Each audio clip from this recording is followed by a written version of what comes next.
മധ്യവർഗത്തിന് സ്വീകാര്യമായ ബജറ്റാകും അവതരിപ്പിക്കപ്പെടുക എന്ന സൂചന രാഷ്ട്രപതിയുടെ അഭിസംബോധനയും പ്രധാനമന്ത്രിയുടെ കഴിഞ്ഞ ദിവസത്തെ പ്രസ്താവനയും നൽകുന്നുണ്ട്. ആദായ നികുതി ഇളവിനുള്ള നിർദ്ദേശം ബജറ്റിലുണ്ടാകുമെന്നാണ് വിവരം. ഒപ്പം ജനപ്രിയ പദ്ധതികളും ഇടം പിടിക്കും. യുവജനങ്ങൾ, സ്ത്രീകൾ, കർഷകർ എന്നീ വിഭാഗങ്ങൾക്ക് കാര്യമായ പരിഗണന ലഭിക്കും. ഡിജിറ്റൽ പണമിടപാട് ശക്തിപ്പെടുത്താനുള്ള നിർദ്ദേശങ്ങളുണ്ടാകും.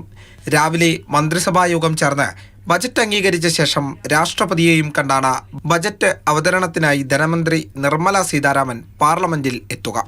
വികസിത ഭാരതം എന്ന ലക്ഷ്യം മുൻനിർത്തിയാകും പ്രഖ്യാപനങ്ങൾ. സംസ്ഥാനത്തിന്റെ സാമ്പത്തികാവസ്ഥ പരിഗണിച്ച് 24,000 കോടി രൂപയുടെ പ്രത്യേക പാക്കേജ് കേരളം ആവശ്യപ്പെട്ടിട്ടുണ്ട്. വയനാടിന് 2,000 കോടിയുടെ പാക്കേജ്, എയിംസ് തുടങ്ങിയ ആവശ്യങ്ങൾ സജീവമായി നിലനിൽക്കുന്നു. അടിസ്ഥാന സൗകര്യ വികസനം വലിയ തോതിൽ സാധ്യമാക്കുമെന്ന പ്രഖ്യാപനങ്ങളും പ്രതീക്ഷിക്കുന്നുണ്ട്.